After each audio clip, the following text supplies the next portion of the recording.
Umayya इब्न खलफ मक्के के सरदारों में से एक अहम सरदार था जो कुफ्र और शिर्क का बहुत बड़ा पेशवा और इस्लाम और मुसलमानों के हक में रूए ज़मीन का एक बहुत बड़ा शैतान था।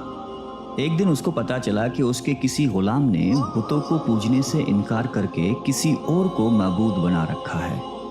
उसने गुलाम को फौरन बुलाकर ये पूछा कि मैंने सुना है कि तुमने कोई और माबूद बना लिया है, सच सच बताओ कि तुम किसकी इबादत करते हो। गुलाम ने कहा कि मोहम्मद सल्लल्लाहु अलैहि वसल्लम के खुदा की। उमय्या गुस्से से लाल पीला हो गया और कहने लगा कि मोहम्मद की खुदा की परस्तिश करने का ये मतलब हुआ कि तुम हमारे मुक़द्दस बुतों के दुश्मन बन गए हो। सीधी तरह राह पे आ जाओ वरना जिल्लत के साथ मारे जाओगे। मैं ये हरगिज़ बर्दाश्त नहीं कर सकता हूँ कि तुम बुतों की पूजा करने वाले के गुलाम रहकर मोहम्मद के खुदा की परस्तिश करो। वो गुलाम जो तौहीद का सच्चे दिल से शहदाई हो चुका था, उसने बेधड़क उमय्या को जवाब दिया कि मेरे जिस्म पर तो तुम्हारा जोर चल सकता है, लेकिन मैं अपना दिल और अपनी जान मोहम्मद सल्लल्लाहु अलैहि वसल्लम और उसके खुदा के पास रख चुका हूँ। अब अल्लाह की इबादत ही मेरी ज़िंदगी का मकसद है और तुम्हारे खुद से बनाए हुए बुतों को पूजना मेरे बस की बात नहीं है। ये जवाब सुनकर उमय्या बिन खलफ गैज़ व गज़ब से दीवाना हो गया। एक गुलाम ने उसे बेधड़क जवाब दे दिया था। उसने कड़क कर कहा कि अच्छा, तो फिर अपनी बेदीनी का मज़ा चख, देखूंगा मैं कि मोहम्मद और उसका खुदा तुझे कैसे बचाते हैं। उमय्या के तशद्दुद शुरू हो गए। मक्का की ज़मीन गर्मी के सबब बड़ी मशहूर थी।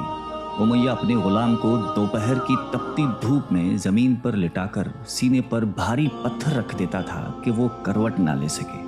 फिर कहता था कि मोहम्मद के दीन से बाज आ जाओ, लेकिन इस जुल्म के बावजूद भी उस गुलाम के मुंह से सिवाय अहद के कुछ नहीं निकलता था।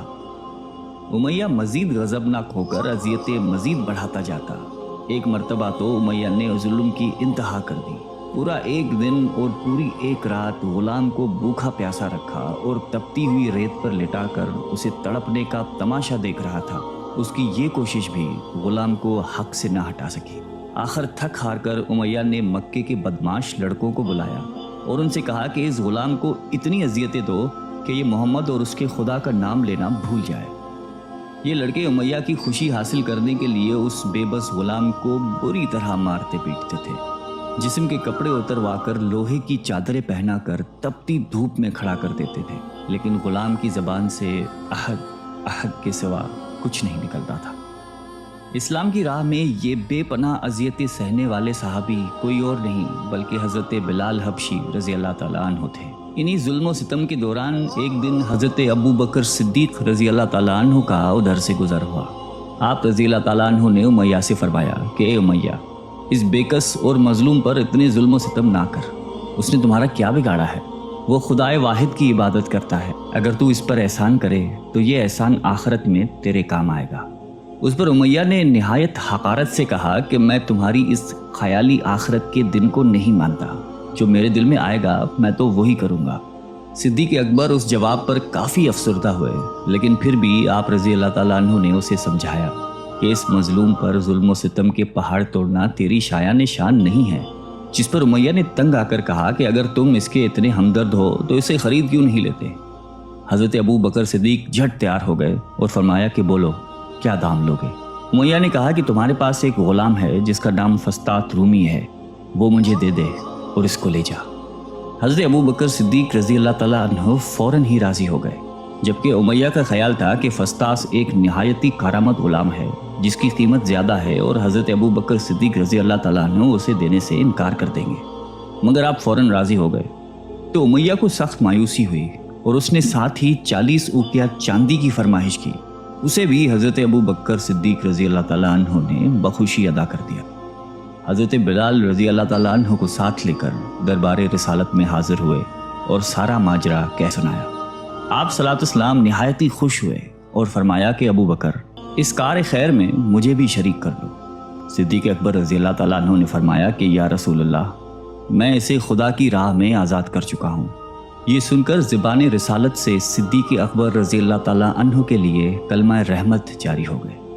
हज़रत बिलाल रज़ी अल्लाह ताला अन्हु ने इस ग़ुलामी में 28 साल गुजार दिए, लेकिन आप चूँकि निहायती नेक और पाकीज़ा तबीयत के थे لہذا جب حضرت صلی اللہ علیہ وسلم نے دعوت توحید دی تو آپ نے فوراً اسے قبول کر لیا، اور یوں آپ سابقون الاولون کے مقدس جماعت میں شامل ہو گئے۔ رہائی پانے کے بعد حضرت بلال ہمیشہ آپ صلی اللہ علیہ وسلم کی خدمت میں حاضر رہتے تھے اور دل و جان سے نبی پاک صلی اللہ علیہ وسلم کی خدمت بجا لاتے۔ آپ صلی اللہ علیہ وسلم حضرت بلال کو کسی بھی چیز کا حکم دیتے تو آپ اپنی جان بھی لڑا دیتے۔ غزوہ بدر سے لے کر غزوہ تبوک تک تمام غزوات میں شامل رہے، لیکن حضرت بلال کی اسلام کے لیے سب سے بڑی خدمت اور ان کے لیے سب سے بڑی سعادت اسلام کا سب سے پہلا مؤذن ہونا ہے۔ ہجرت کے بعد جب مسجد نبوی صلی اللہ علیہ وسلم تعمیر ہوئی تو آپ صلی اللہ علیہ وسلم نے آپ کو اذان دینے کا ذمہ سونپا۔ آپ کی آواز نہایتی دل نشیں تھی اور اس میں ایک ایسی تاثیر تھی کہ اذان کی آواز سن کر لوگ سب کام چھوڑ چھاڑ کر مسجد کی طرف دوڑتے۔ 8 ہجری میں جب مکہ فتح ہوا تو کعبے کو بتوں سے پاک کرنے کے بعد آپ صلی اللہ علیہ وسلم نے حضرت بلال سے فرمایا کہ اے بلال، کعبے کی چھت پر کھڑے ہو کر اذان دو، اور یہ مبارک سلسلہ حضور صلی اللہ علیہ وسلم کی حیات مبارکہ تک اسی محبت اور عقیدت کے ساتھ جاری رہا۔ لیکن 11 ہجری میں جب آپ صلی اللہ علیہ وسلم نے سفر آخرت اختیار کر لیا تو اس عاشق رسول صلی اللہ علیہ وسلم پر غم کا پہاڑ ٹوٹ پڑا، اور مدینے میں رہنا اب آپ کے لیے دشوار ہو گیا۔ آپ کو ہر وقت پیارے نبی صلی اللہ علیہ وسلم کی یاد ستاتی رہتی تھی۔ آپ صلی اللہ علیہ وسلم سے آپ نے سنا ہوا تھا کہ مومن کے لیے سب سے افضل عمل جہاد فی سبیل اللہ ہے، لہٰذا آپ رضی اللہ تعالیٰ عنہ خلیفہ اول حضرت ابو بکر صدیق کی خدمت میں حاضر ہوئے اور جہاد پر جانے کی اجازت طلب کی، لیکن حضرت ابو بکر صدیق رضی اللہ تعالیٰ عنہ نے آپ کو خدا کا واسطہ دے کر کہا کہ مجھے اس بڑھاپے میں تنہا چھوڑ کر مت جاؤ۔ تو حضرت بلال نے اس شرط پر ابو بکر صدیق رضی اللہ تعالیٰ عنہ کی بات مان لی کہ اب وہ رسول اللہ کے بعد کسی کے لیے اذان نہیں دیں گے۔ حضرت ابو بکر صدیق رضی اللہ تعالیٰ عنہ نے ان کی یہ بات مان لی، لیکن آپ کے دور خلافت کے بعد خلیفہ دوم حضرت فاروق اعظم رضی اللہ تعالیٰ عنہ کے دور میں بھی جب بیت المقدس کی تسخیر کے لیے شام جانا پڑا تو وہاں عیسائیوں سے صلح نامہ طے پانے کے بعد حضرت عمر فاروق رضی اللہ تعالیٰ عنہ نے ایک خطبہ دیا اور حضرت بلال سے درخواست کی کہ آج جب کہ قبلہ اول پر توحید کا پرچم لہرا دیا ہے تو اس باعظمت موقع پر اگر آپ اذان دیں تو ہم آپ کے مشکور رہیں گے۔ حضرت بلال نے یہی اذان دینی شروع کی تو صحابہ کرام کو عہد نبوی کی مبارک یاد تازہ ہو گئی اور ان پر رغبت طاری ہو گئی۔ شام کے معرکے کے بعد حضرت بلال نے شام ہی کے ایک گاؤں میں رہائش اختیار کر لی، کیونکہ مدینے میں ہر وقت آپ کو آپ صلی اللہ علیہ وسلم کی یاد ستاتی رہتی تھی۔ لیکن ایک دن آپ نے خواب میں آپ صلی اللہ علیہ وسلم کی زیارت کی۔ آپ ان سے فرما رہے تھے کہ اے بلال، کیا ابھی وقت نہیں آیا کہ تم ہماری زیارت کے لیے آؤ؟ اس خواب نے آپ کو بہت تڑپا دیا اور آپ بیتاب ہو کر فوراً مدینے روانہ ہوئے۔ مدینے پہنچ کر حضرت بلال نے روزہ اقدس پر حاضری دی اور اس درد سے روئے کہ حاضرین بھی اشک بار ہو گئے۔ وہیں حضرت امام حسن رضی اللہ تعالیٰ عنہ اور حضرت حسین رضی اللہ تعالیٰ عنہ بھی موجود تھے۔ نانا کے پیارے نواسوں کو آپ نے اپنے ساتھ چمٹایا اور بے تحاشا چومنے لگے۔ حضرت حسن رضی اللہ تعالیٰ عنہ اور حسین رضی اللہ تعالیٰ عنہ نے آپ سے اذان فجر کی فرمائش کی، بھلا اس میں رد کرنے کی کہاں گنجائش تھی۔ اگلے دن جب فجر کا وقت ہوا تو آپ نے اذان دینی شروع کی۔ لوگوں کی عہد رسالت کی یاد تازہ ہو گئی اور لوگ اس طرح روتے ہوئے مسجد کی جانب چلنے لگے جیسے کہ نبی پاک صلی اللہ علیہ وسلم کا دور واپس آ گیا ہو۔